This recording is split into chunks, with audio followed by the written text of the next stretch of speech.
реальной угрозы в настоящее время не существует, и гарантией этого является присутствие российских вооруженных сил на территории Абхазии. Россия, признав не на словах, а на деле суверенитет Абхазии, показала всему миру, что она относится с уважением как к малым, так и к другим народам.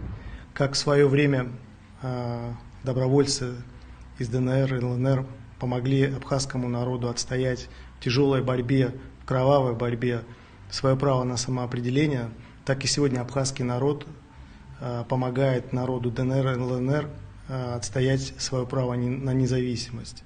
Восстановление и защита справедливости – это, наверное, главная причина того, что сегодня наши сограждане тоже взяли в руки оружие и защищают ту самую справедливость на Донбассе.